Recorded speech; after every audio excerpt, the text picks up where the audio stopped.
121 is going to be watching Let's Read Scary Videos. I hope y'all like what y'all see. Later.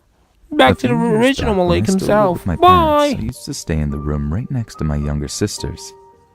Sometimes while I was asleep, I would be awoken by the sound of someone coming into my room. When I would open my eyes, I would see my 4-year-old sister just staring at me in silence.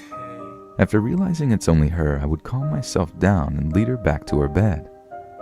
I wasn't the only family member this happened to, and in the morning my sister would never remember it happened.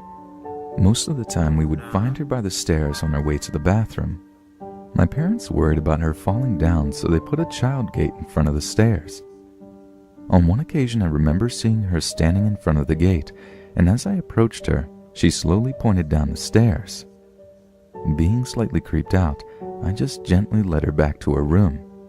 It wasn't until summer came and I would stay up later that I would sometimes hear her talking to herself in the early hours of the morning. I used to think it was a little funny, but on a few occasions it really sounded like a lower voice would respond. I was too much of a chicken to ever check, so I would just decide it was time for bed and try not to think about it. Luckily, by the time she turned 5, it seemed like she finally grew out of it, since we never found her walking around the house again. I still wonder why it always seemed like she was trying to get one of us to lead her downstairs. Eva always lied. It was obvious from the very beginning that she was a compulsive liar. She would spin some off-kilter stories when she had the chance to.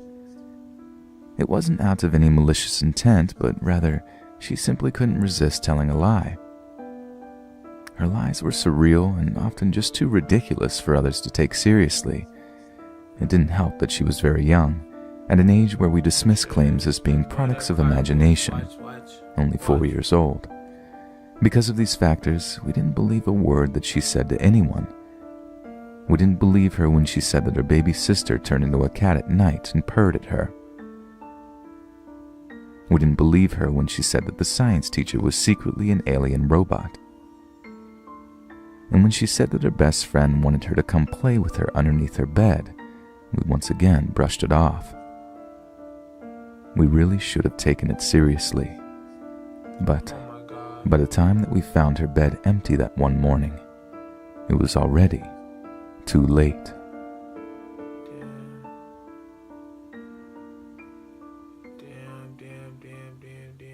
I moved into an old farmhouse in October 2015. It had been kept current until 1989, right down to the burgundy green hearts and apple borders in the middle of the walls. The house sits on a couple of acres. The closest neighbor is a walk away. Great trees, great bushes, love it. But lately, I've noticed weird things, like how none of the closets have doors, or how I wake suddenly just as I'm starting to drift off to sleep. How tired I am even though I'm in bed by 9 p.m. and can barely get out of bed at 7 a.m. The other really strange thing I've noticed is both my cats have disappeared, and none of the coyotes I hear at night come near the house, even though I've left the garbage bag outside accidentally. But the biggest thing I've noticed lately is how the hatch to my attic seems to always be open, though it used to be nailed shut.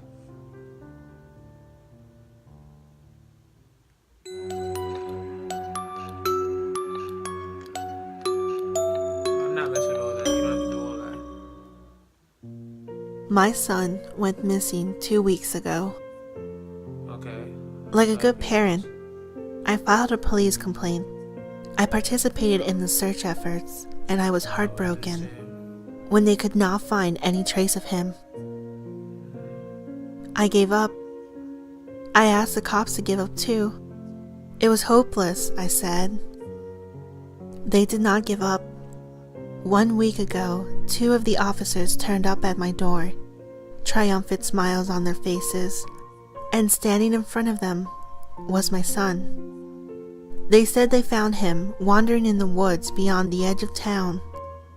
He looked much worse for wear, but otherwise unscathed. They left him with me and went back to the station. He is not my son.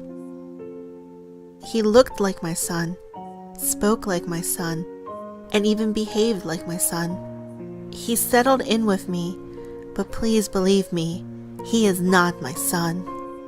Every night since that day, I've woken up in the middle of the night in cold sweat. I always see him in the doorway of my room, his body silhouetted by the night light behind him. He always leaves as soon as I wake up. Please, you have to trust me. Whatever he is not my son. Why do I seem so sure? Because I killed my son 2 weeks ago and buried him in the forest. Hey friends, if you enjoyed these short illustrative horror stories, be sure to subscribe to Strawberry Nightmare. Her artistic talent and love for horror is brought to life through her work and is definitely worth your time. Let us know below in the comments if you'd like us to work together again, soon.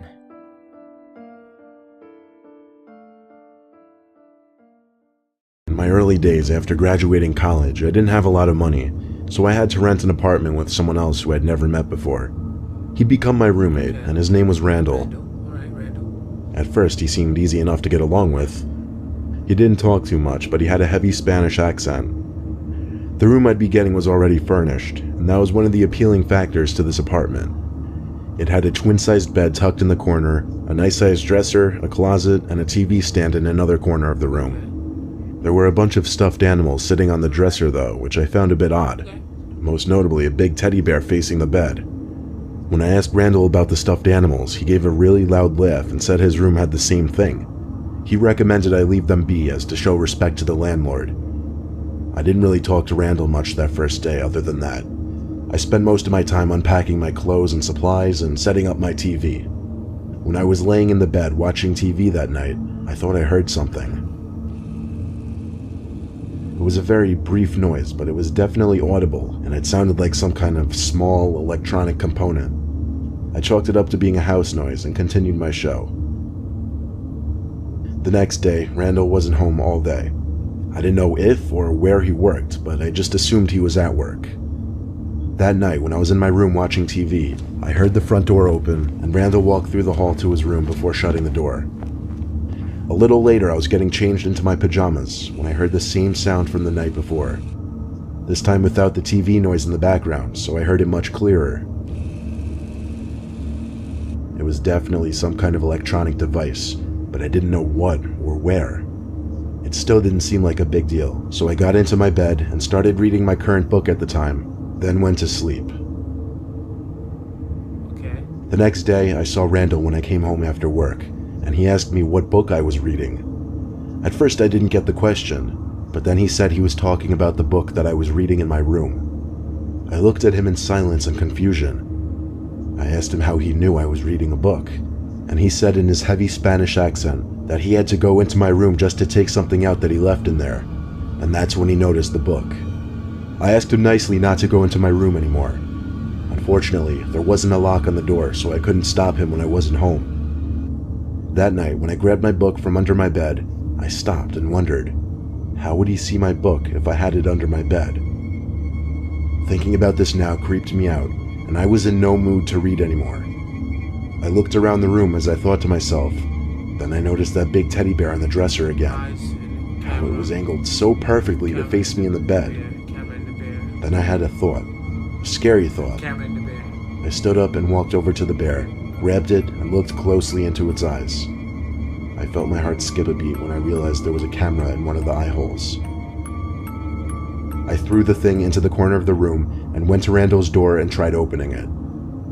His door apparently had a lock because it wouldn't open, but I knew he was in there.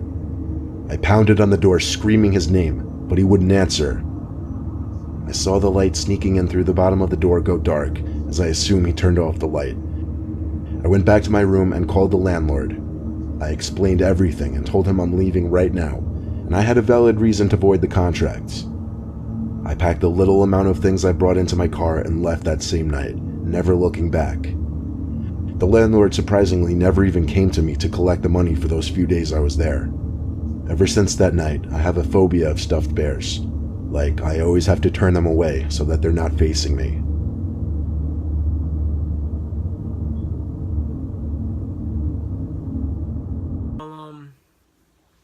I guess this is the end of what I'll be watching. So hope you like what y'all seen. Make sure to comment, like, and subscribe. And don't forget, it's your boy MJ Johnson. 1121. I was saying could be us.